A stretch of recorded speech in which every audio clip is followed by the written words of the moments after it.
por favor. Muy bien. Bueno, pues buenos días a todos. ¿Me oyen bien? Perfecto, estupendo.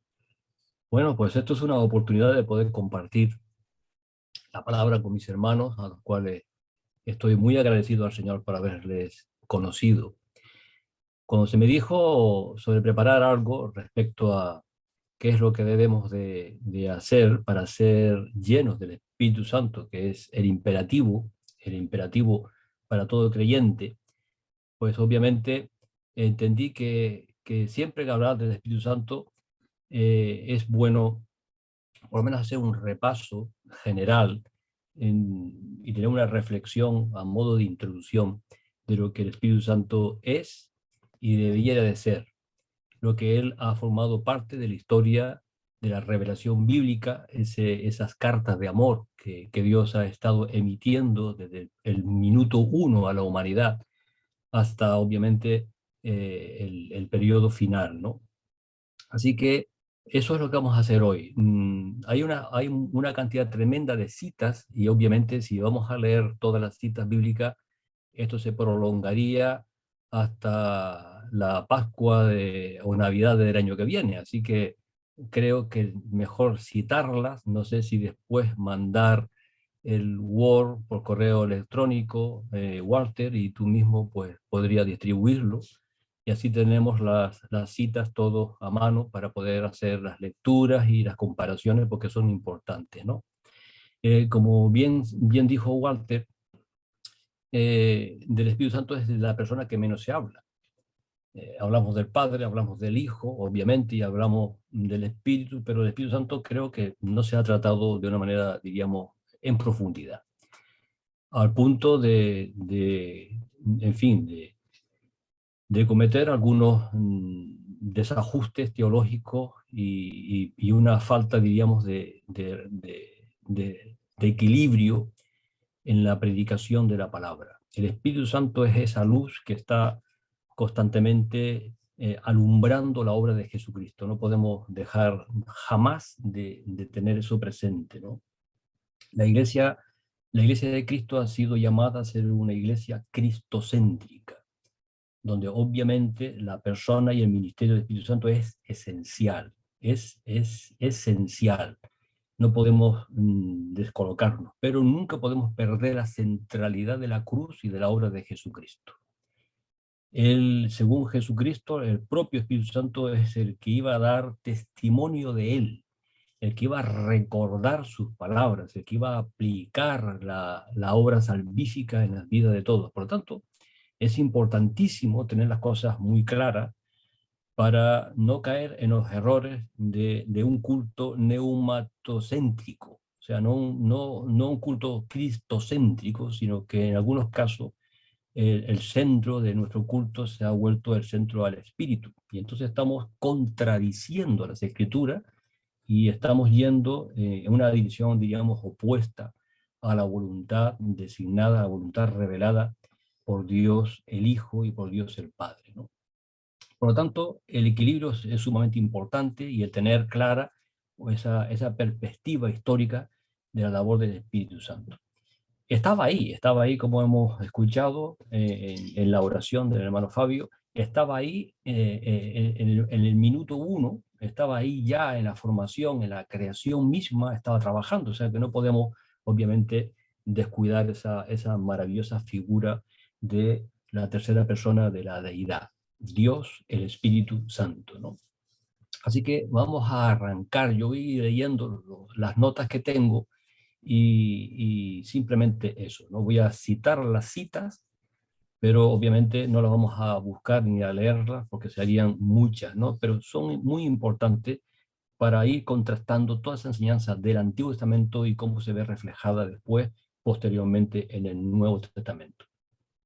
Así que comenzamos. El Señor Jesucristo reconoció la labor del Espíritu Santo en su propio ministerio y prometió dárselo al mundo a fin de que morara en cada creyente. Eso Jesús dijo, no voy a dejarles solos, voy a enviarles otro consolador.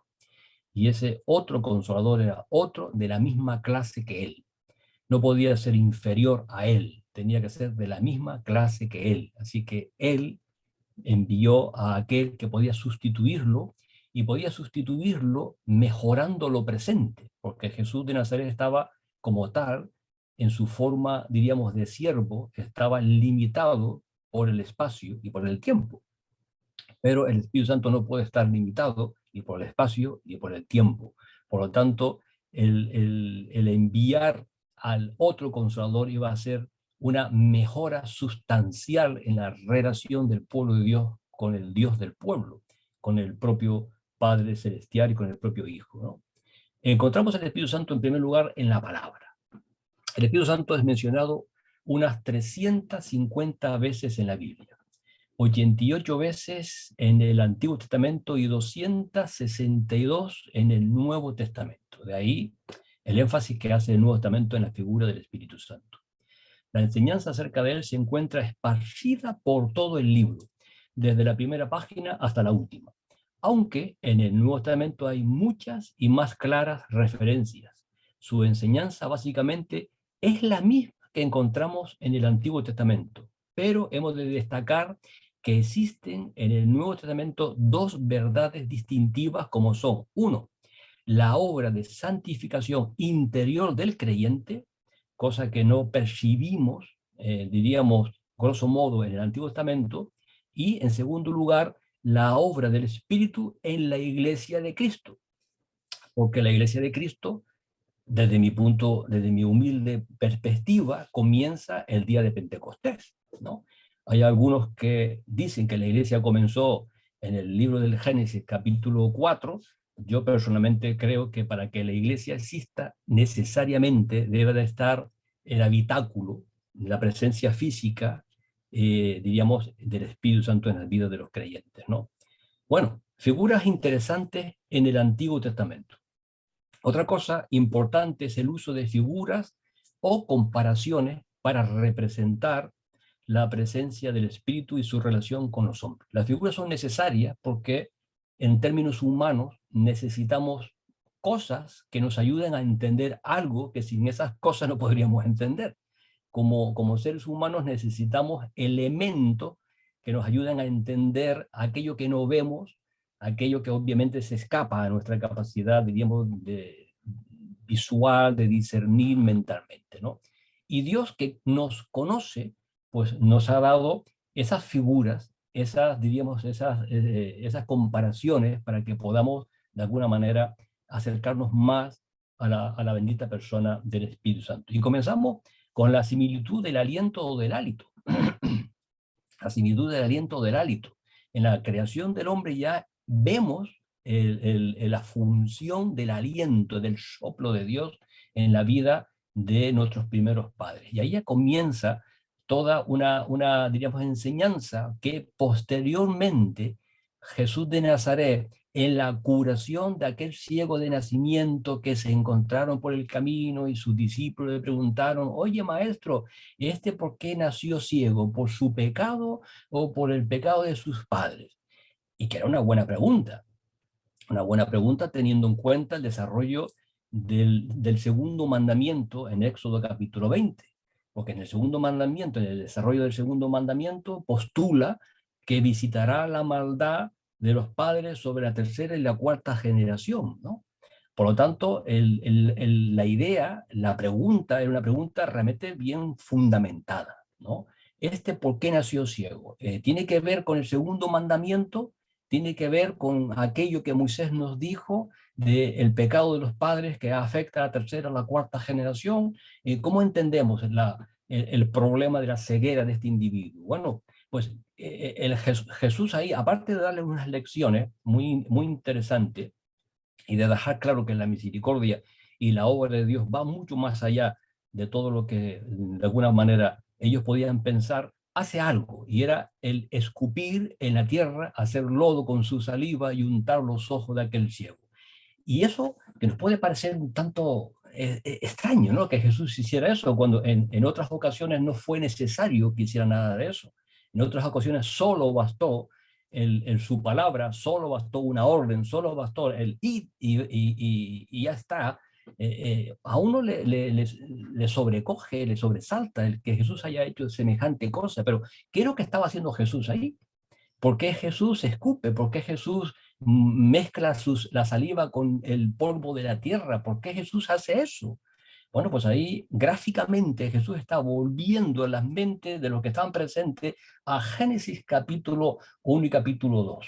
Ahí Jesús estaba volviendo hacia atrás y diciendo, aquel que sopló, cuyo aliento dio vida y generó la vida en el polvo, soy yo. Y yo voy a demostrarles a ustedes que yo soy el dador de la vida y que yo soy capaz de transformar y cambiar, diríamos, las consecuencias del pecado de una manera magistral, soberana y absoluta, dándoles vida.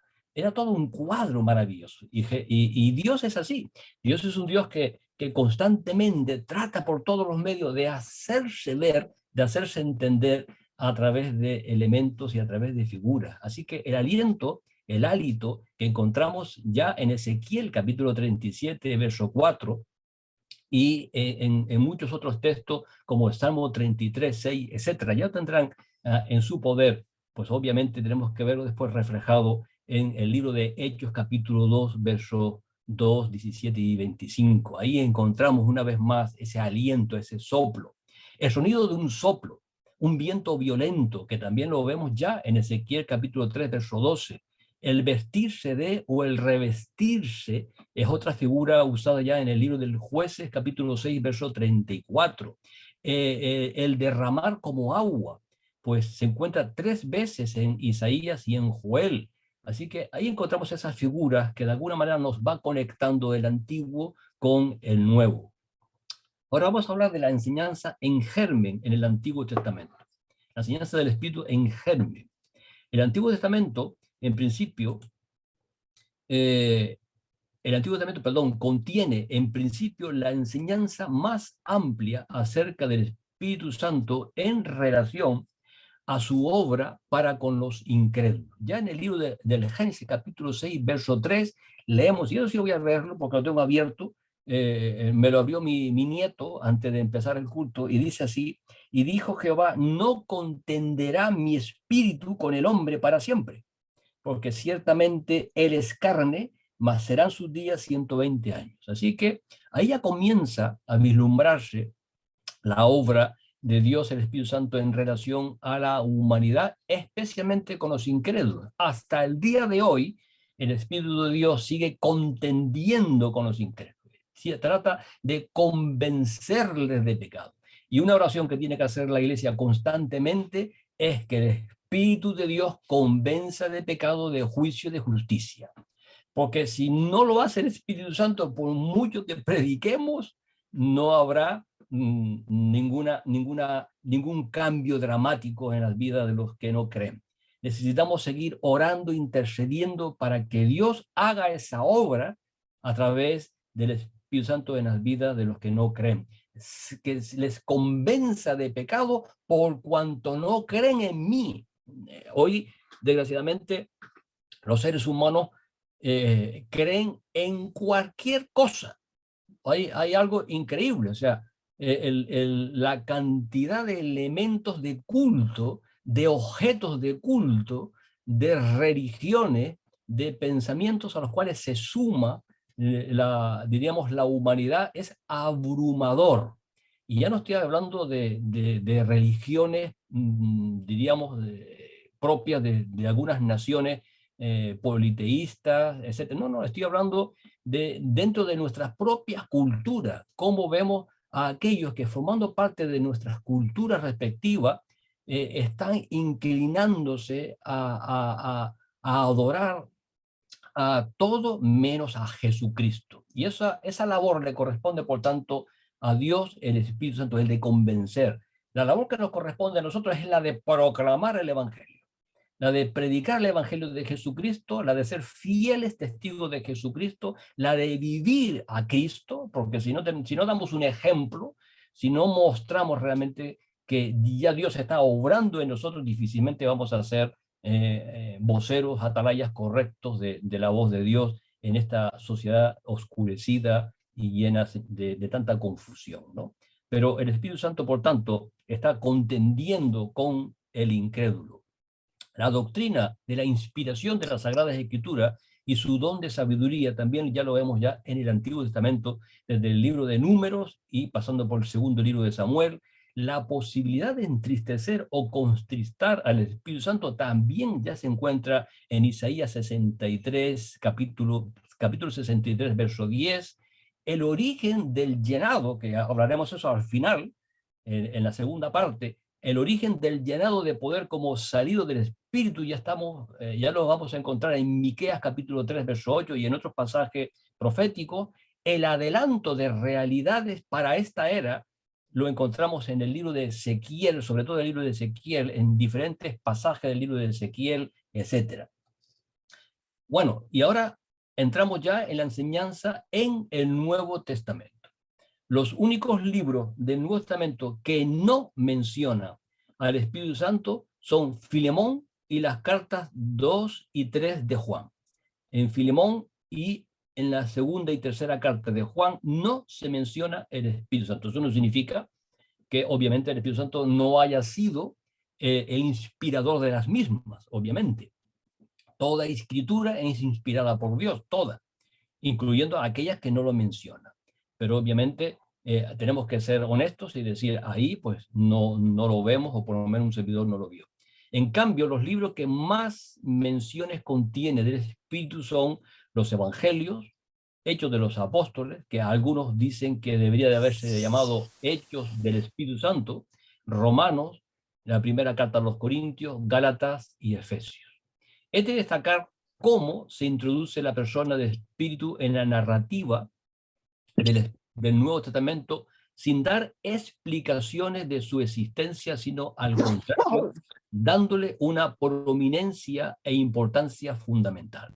Eso nos indica una vez más la unidad de pensamiento de toda la Biblia, donde vemos la figura del Espíritu Santo en el origen de la creación del universo y ahora en el Nuevo Testamento en relación a la concepción milagrosa del Mesías Jesucristo, y por ello destacar la obra del Espíritu Santo en relación a la generación del Mesías, 2, en relación al bautismo del Mesías, 3, en relación a la tentación del Mesías, 4, en relación a la enseñanza del Mesías, 5, inspirando o guiando a los hombres al Mesías, 6, bautizando a los hombres, y eso es obviamente tiene que ver en un sentido espiritual, y 7 en relación al nuevo nacimiento, y 8 como objeto también de blasfemia, porque también encontramos ese elemento dentro, diríamos, de la enseñanza en el Nuevo Testamento. Otra cosa admirable que sobresale en la consideración total de los pasajes acerca del Espíritu Santo en el Nuevo Testamento y que muestra lo rico y lo amplio de lo revelado en relación a su persona es el número y la variedad de sus nombres y títulos. Encontramos 25 nombres, los cuales pueden ser clasificados de la siguiente manera.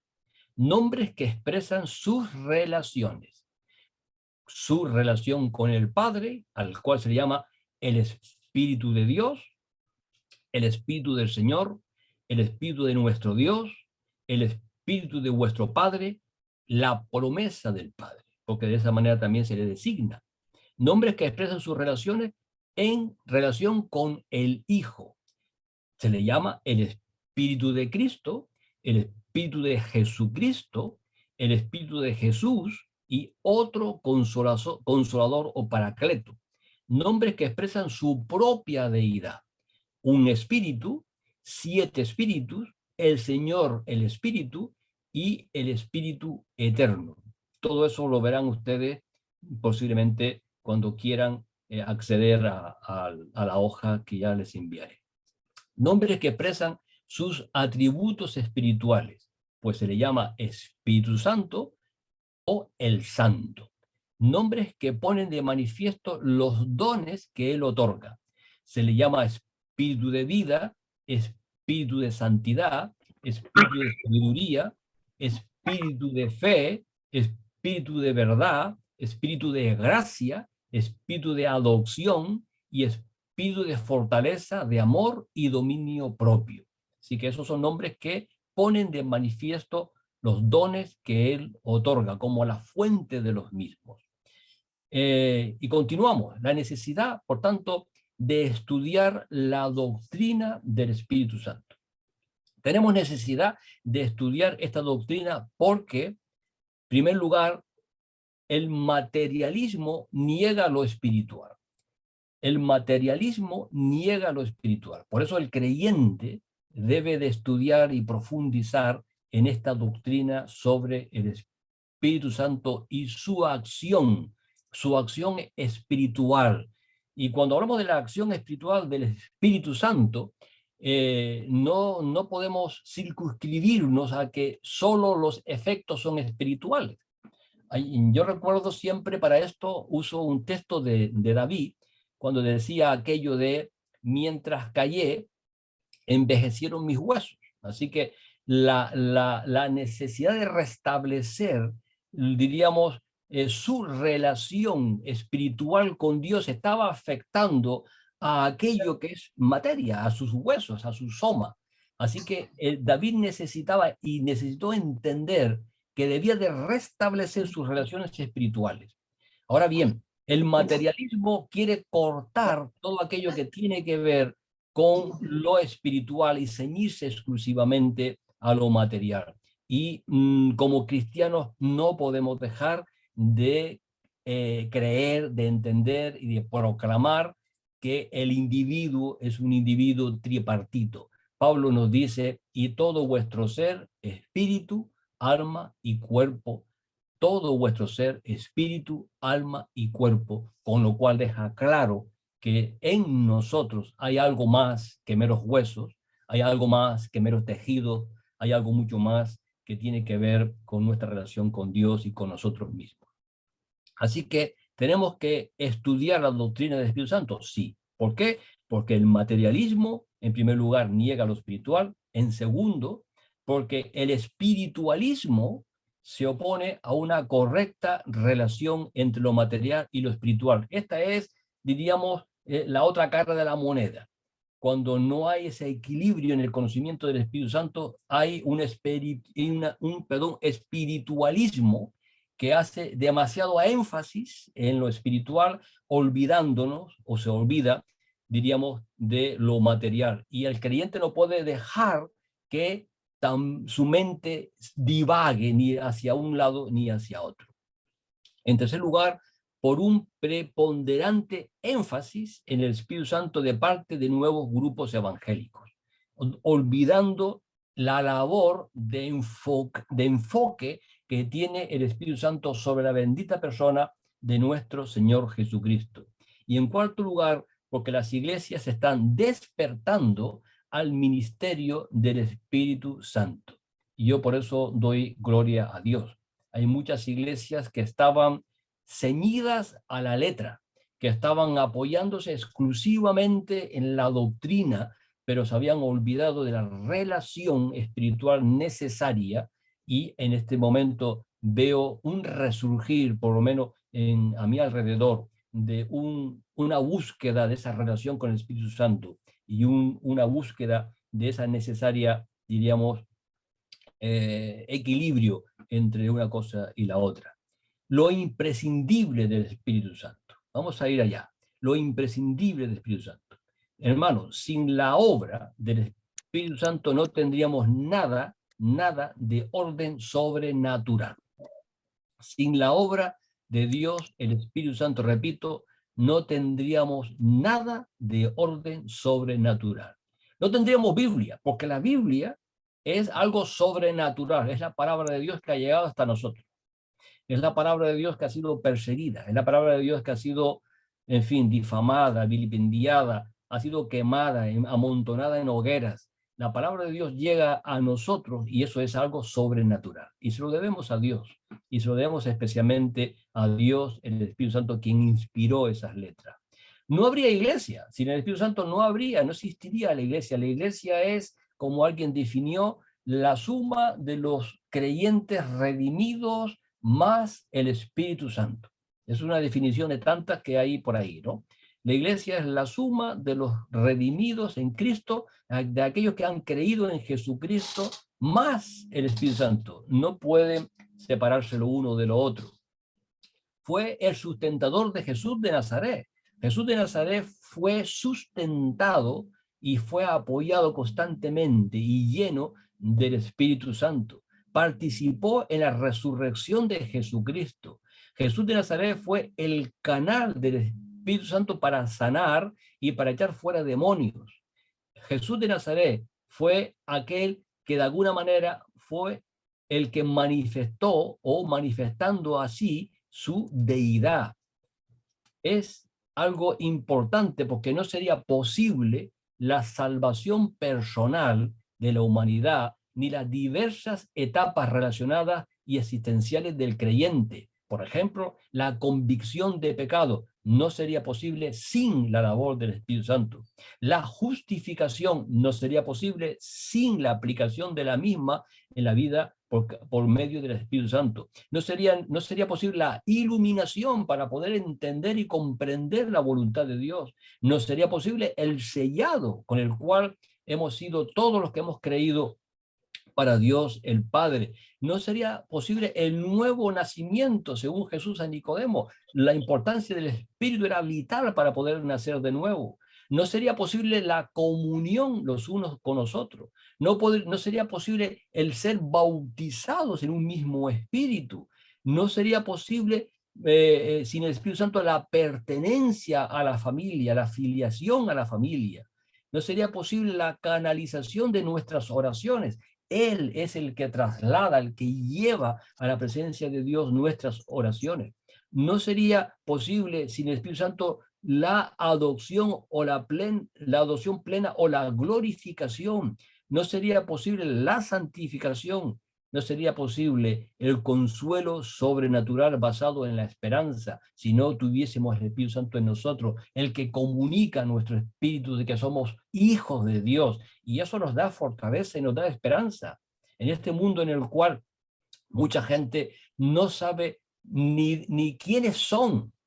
El problema del existencialismo sigue siendo un problema serio y grave en esta sociedad. No fue resuelto por los grandes existencialistas del siglo XX, no pudieron resolverlo hasta el día de hoy, pero el creyente sabe quién es. El creyente sabe que es hijo de Dios y que el Espíritu Santo está comunicándose a nuestro espíritu y confirmándonos que somos hijos de Dios. Tenemos, por tanto, gracias a él, la revelación. Ay, cuán importante es conocer lo que está ocurriendo a nuestro alrededor. Cuán importante es conocer lo que la palabra de Dios nos dice que va a suceder. Cuán importante es poder entender los tiempos que nos rodea. Sin el Espíritu Santo no habría esa revelación. Y por último, sin el Espíritu Santo no tendríamos ni que seríamos capaces de poder usar los dones, porque Él ha repartido dones entre aquellos que hemos creído en Jesucristo como nuestro único y suficiente Salvador. Dones que han sido dados para el crecimiento y fortalecimiento del cuerpo de Cristo. Bueno, esta es la introducción. Esta es la introducción, creo que es más que suficiente para dejar por lo menos sentado lo necesario para acercarnos y adentrarnos en el estudio del Espíritu Santo y disfrutar con ello. Así que creo que van a sacar mucho más provecho cuando tengan sus notas y puedan leer los textos bíblicos que por razones obviamente de tiempo, pues hemos omitido.